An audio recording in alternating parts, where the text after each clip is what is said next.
Thank you very much, Luca. And I must say, when you asked me if I do this task, I said yes, not realising the enormity of the task that we undertook. But equally very cognizant of the fact that when I campaigned in the Lisbon Treaty referendum in Ireland, participatory democracy was actually one of the key components for me. And civil society organisations, particularly in the second referendum, had to step forward and play a role alongside our representatives. So the drafting team have worked really hard today to try and capture the points that are needed to be included in the roadmap. We had a very rich discussion. We've taken copious notes. I thank everybody who gave us comments, which we've really worked to try and incorporate them in. And just before I present you the final document, I would like to thank the drafting group who have not stopped since 8 a.m. this morning.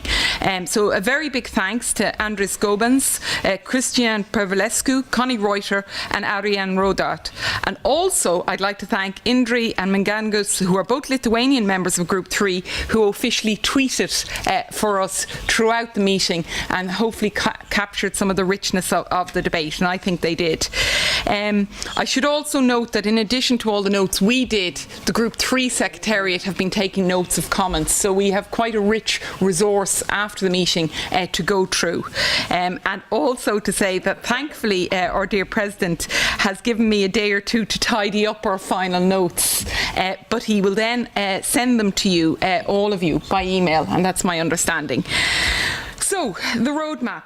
I'm not going to give you the preamble. I think we know the preamble. I think the compendium that we've put together as a basis for today is excellent for the committee to have, and I think it's very good for us to have it together.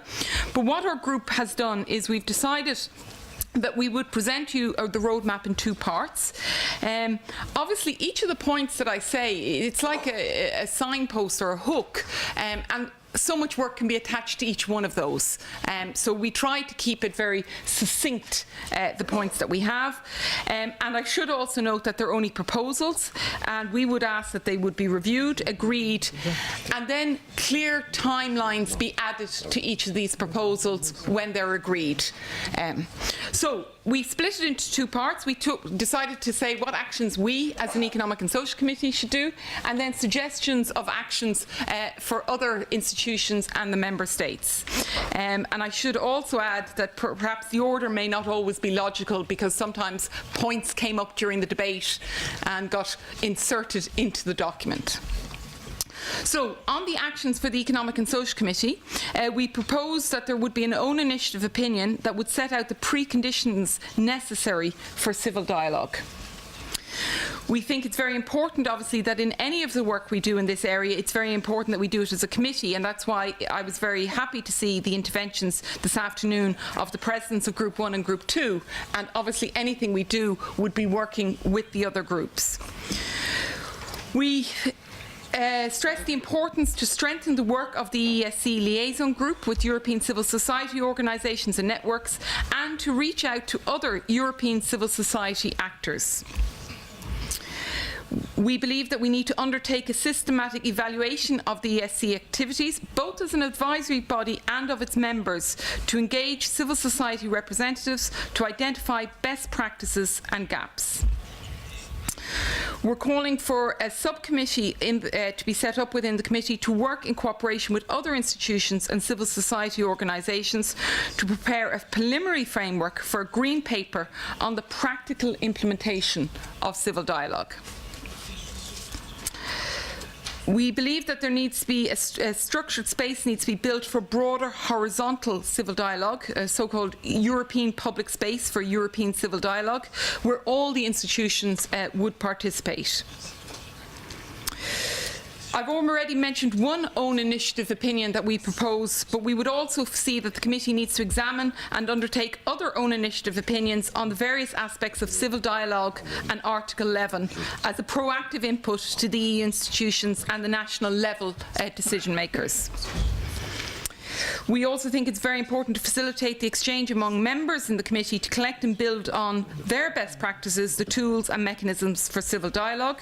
And we looked at some of the practical things like live streaming of EESC meetings with live chat possibilities, promoting the use of social networking, raising the profile of the committee and our work in this area, all things that I know that the communication group are discussing. We need to explore the possibility to build on existing civil dialogue initiatives, such as the Council of Europe Code of Good Practice for civil participation in the decision-making process and other complementary initiatives. And we feel that the resources available in the EESC liaison group could be a key support in such work by the committee.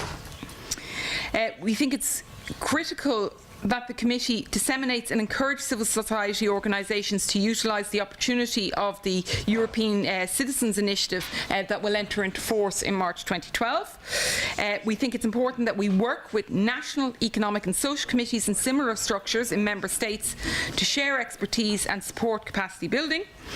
Cooperate with the other EU institutions in setting the agenda for the legal implementation of the European statutes for associations, for cooperatives, foundations and mutualities. And finally, because we'll have a little bit of time left, we do think it's very important that obviously this roadmap and further elaborations remain on the agenda of Group 3 and of the committee as we're developing it further. So we would hope that it becomes a permanent item for the time being on our group so that we keep monitoring its progress. Now, that's what the committee we think should be doing, but regarding the EU and the member states, we're calling on the Commission to develop a green paper in close cooperation with civil society organisations on Article 11, Part 1 and Part 2. I won't repeat what Part 1 and Part 2 are for you. Hopefully everybody here today knows. We call on the Commission, together with the Economic and Social Committee, to make a comprehensive inventory of existing civil dialogue mechanisms in all EU institutions and bodies to evaluate these mechanisms, including identifying the gaps. We think there is a need to work towards increased transparency by evaluating the Transparency Initiative and especially the Register for NGOs to ensure it's meeting its objectives and not hinders involvement by civil society actors in the EU policy processes. We call for an increased transparency in the setting up and working of the consultative committees and high-level groups created by the European Commission. We call on the institutions to ensure that civil dialogue and intent in Article 11 and Article 13 must be considered in the EU 2020 flagship initiatives and other ongoing policy initiatives. We also felt from several of the interventions today that there's a need to map out practices at national level, drawing lessons from these in order to develop them further at EU level. This work could be coupled with further work on representativeness, legitimacy, which are common areas of interest across most EU member states. We stress the urgent need to put in place innovative ways to increase civil dialogue that is implemented at all levels, as citizens and civic society organisations are affected by all priorities in the European Union. We would very strongly encourage the EU institutions' continued cooperation with the national and European civil society organisations through activities such as European Years, EU Presidency events for civil society and initiatives carried out by the Committee with national economic and social committees and other similar structures.